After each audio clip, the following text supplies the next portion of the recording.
Hey traders, welcome to Charts and Coffee. We are just getting through the PCE data, which ended up being really flat. There were two setups that looked pretty good. The best setup in front of that PCE, for those of you that do some pre-market futures trading, the best looking setup was the 5-minute chart on the Dow, trying to take advantage of a quick move to the downside and then take advantage of some follow through after that flat PCE. I didn't have any triggers this morning. The other setup, and by the way, this is probably going to echo into the morning, where my two preferred long setups in order are going to be the Dow, then the S&P.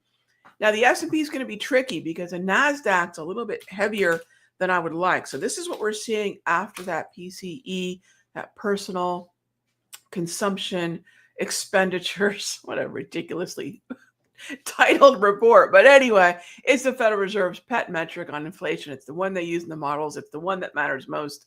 And if we're looking at how many more rate cuts we're going to get this year, and by the way, gang, yes, we're going to get some more rate cuts this year, but it's likely going to be put off until summer. So yeah, of course, what we know now, me talking today at the very last trading day of February with the data that we have, there is expected to be 1 to 2 more rate cuts. Now, obviously, since the Federal Reserve is very open to pausing for March, April, May, June, lots can happen in those 4 months.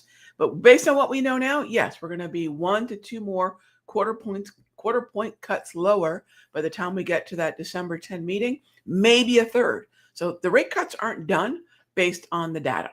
It's just a matter of when and what can happen in the interim between now and, say, July's meeting. All right, so let's see. What else do we have here? Take a look at the NASDAQ. Take a look at the, I get a lot of questions because this is another one that might be good on the morning. Get a lot of questions. Rog, when do you start thinking about your day trades? And how long do you day trade for?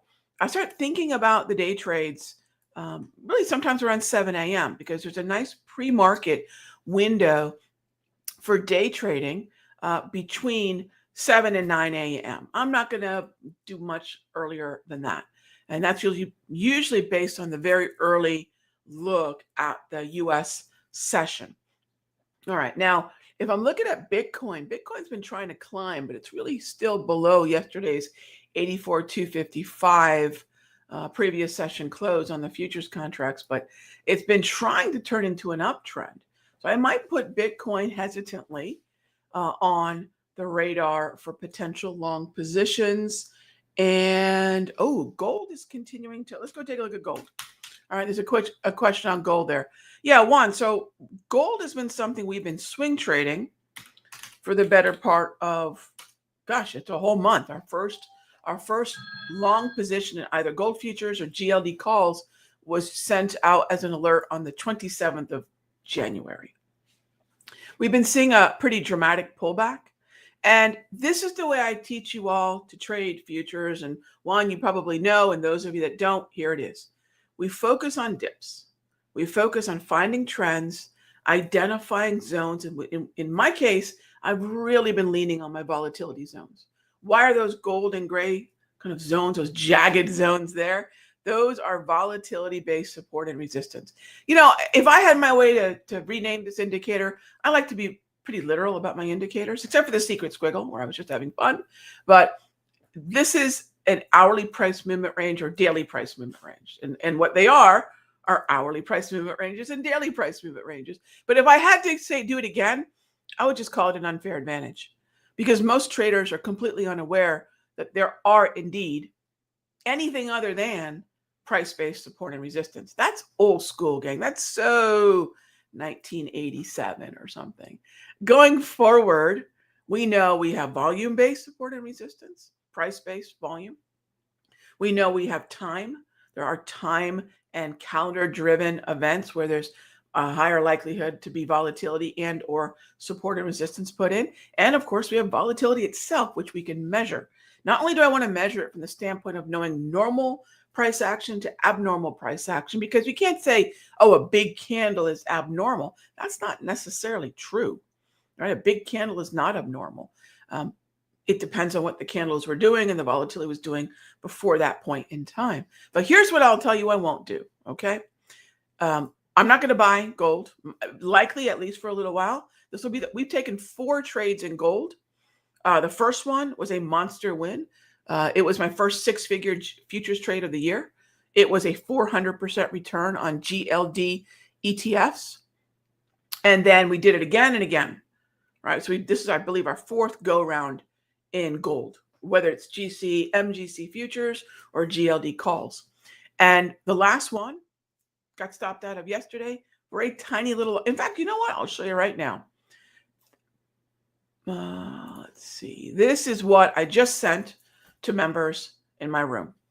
We still have Coke, paid ourselves on that. McDonald's, paid ourselves on that. Still have Staples, and if we're going to see weakness today, I'd like to see Staples rally. Close swing trades. We took a win in Cisco, and then it came back. What a crazy ride Cisco's been on. Gave me my target, and then stopped me out at break even. Right, that's the way we want to think about managing risk. And then on gold, I closed it at a loss. Right, every entry, every exit. These 2 were predetermined levels that were sent in the original alert. So I gave everyone the triggers filled, and then I closed it. Notice what we didn't do. I'm not adding again and adding again and adding again. That is what, again, look, gang, we're going to normalize this phrase because it's just true and it's going to protect you from really bad trading habits. Losers add to losers, period, right? If you want to make big losses in your account, if you want to blow up your account, if that's what you're aiming to do, I can give you the top 3 things to do it. Pick tops and bottoms, use max debit, and add to losers.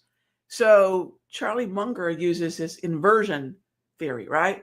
Not what do I need to do to make money. Again, there's lots of ways to grow an account. We're all looking for consistent account growth.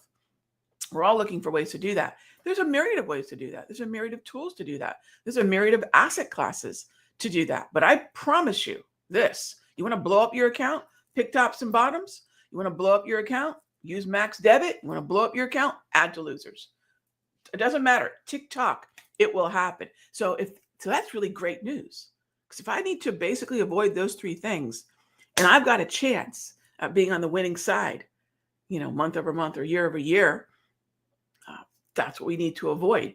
So for a lot of traders, when I'm sitting down talking with them, like I am with you right now, they say, Rog, I'm struggling. What do I need to do? So you know what? Let's talk about what you need to stop doing. Because that's usually the more insidious part of what's keeping us from a consistent account growth. And there's probably a lot of things that you're doing right, is what I'll tell traders. It's probably a lot of things you're doing really, really well. But let's stop these 3 things. It's like going to the gym and eating right, but every now and then you eat a pint of ice cream.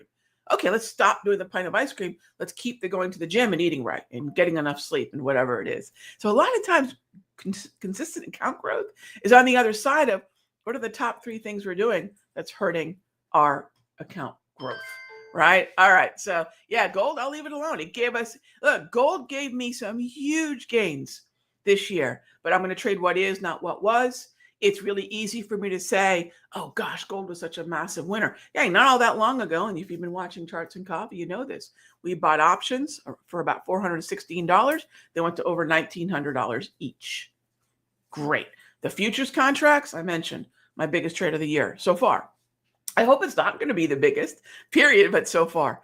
And then now I took a loss, right? So ultimately, what we want to remember, there we go. Ultimately, what we want to remember is for now, put gold in the back burner. All right. Put gold in the back burner. All right. Next up. And by the way, if some of this stuff sounds like, okay, Rog, this is making sense. I know I'm on the verge of making some really good gains in my accounts, but I can't string together the type of habits that will help me grow the account. I grow it and then I lose it. I grow it, then I lose it. Come check out what we're doing in the Sector Secrets Mastery. We've got formulas, we've got approaches, we've got watch list building tactics, and you put all that together, you're going to give yourself a really big edge in trading. All right, so yeah, Eddie, yeah, what are the things you need to stop doing? Yes. Okay, let's see what else we've got here. Jas asked, when I move to a T1, Do I move my stop to break even? Yes, I do. All right. What else are we looking at in terms of, yeah, let's go take a look at crude oil here. I know energy, XLE, has been a pretty popular symbol and a lot stronger than crude oil futures would suggest they are. If I'm looking at gold, then I'm going to also look at gold miners. If I'm looking at, say, copper, I'm also going to look at metals and mining. And if I'm looking at something like crude, I'm also going to look at XLE, Chevron, Exxon. And the only thing that's really kind of grabbing my attention in this group is Phillips 66. I would leave energy alone for now, gang. I know Phillips 66 looks great. I was very tempted to look at some call options yesterday. And I may regret not doing so, but this is probably one of the only symbols, a handful of symbols that are looking pretty strong in that group. So I'm going to leave energy alone, and I'm going to focus maybe on some other sectors. XME might be worth keeping an eye on, but much like gold and gold miners, it's been taking a tumble. So we trade what is, not what was. We trade what is looking good now, not what we knew was working good a week or two ago. Heck, it could be really one day to the next where I say, you know what, that was good, but now I'm trading the hard right edge. It's not going to be on my radar. And so again, gold is continuing to sink. I hope it sinks a lot lower, because then we might have a different type of setup, and that would be potentially an oversold buy. But I'm not gonna undo all the great things we've done in gold by not owning the fact that I need a stop loss. I'm not going to keep adding to a loser, hoping it's going to be a winner, and we'll leave it alone. So if it keeps selling off, which I hope it does, then we'll have another kind of setup and maybe another great one waiting in the wings. All right. Let's see what we did here. Yeah, and I showed you all what we did on the last GLD trade. By the way, the only way to grow an account is not a win rate. I'm up to my eyeballs in this very, very, very superficial, singular conversation about win rates. Gang, that's not the whole conversation. The Trish boss said this perfectly. I'm going to give her credit. She goes, Rag, any discussion about win rates? Because we were having a big discussion about the metrics of consistent account growth. What do we need to teach our members in the Sector Secrets Mastery to give them an edge in kind of a very tough year? And one of the things we talked about is win rates are only as productive as discussing the average size of the loss and the average size of the win. And yes, can you have a 70, 75, 80% win rate and still be flat or worse, losing? Absolutely. Because if those 2 or 3 trades are larger in size, dollars, right? And larger in size in terms of how many dollars you spent buying, usually adding to that loser can be not only larger in size in terms of the number of contracts, but larger in terms of the amount of dollars lost per trade. And if that outweighs, it's a scale, right? If that outweighs tiny little winners, which a lot of traders do, tiny little winners, you're going to be upside down. So remember, when I talk to you all about average wins and average losses, it's got to be, again, thinking about, well, if I take 10 trades, how many of those can I lose? How many of those can I win? And those are all different, it's just math.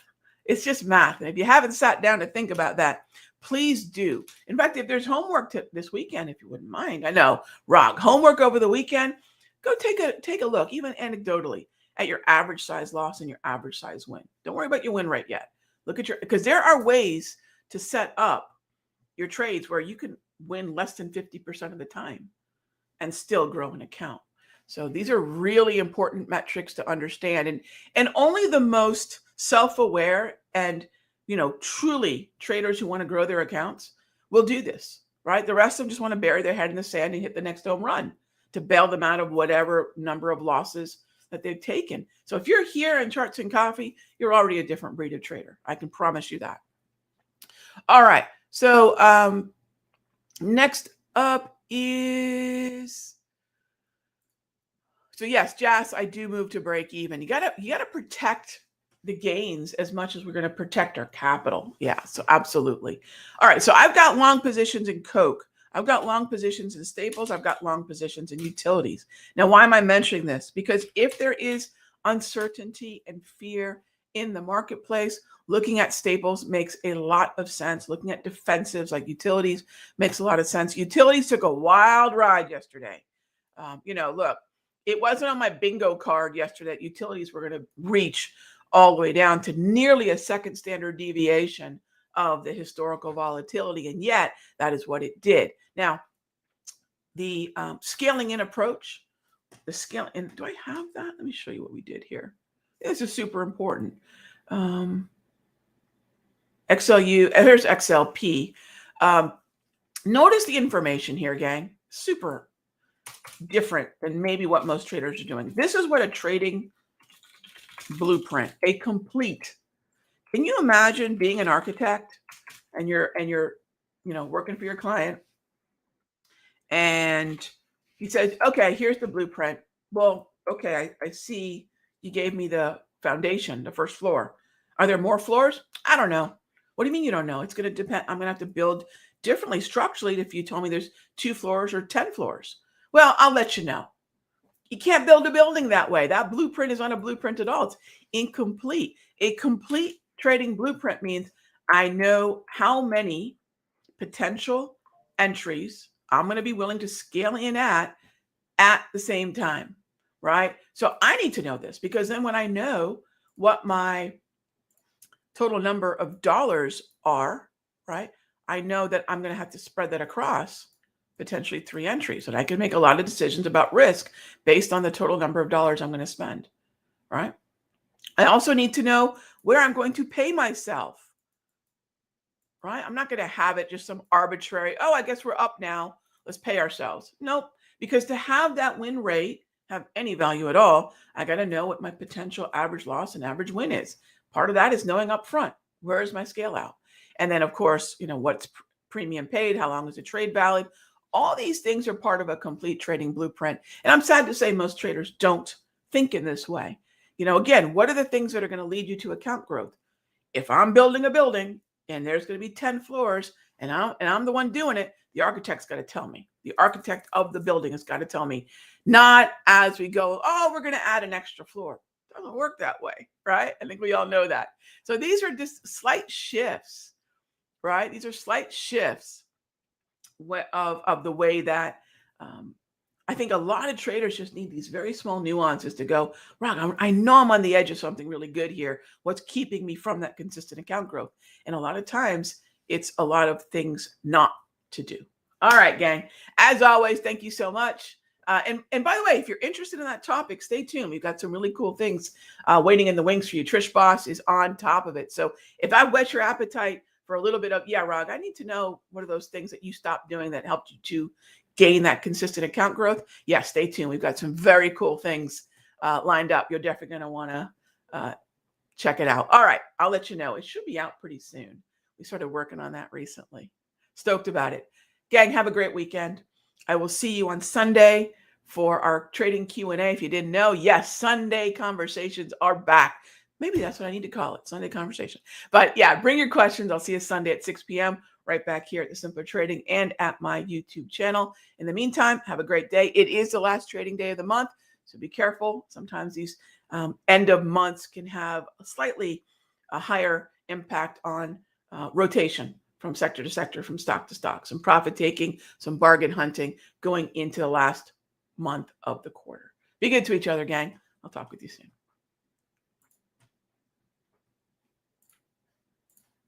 soon.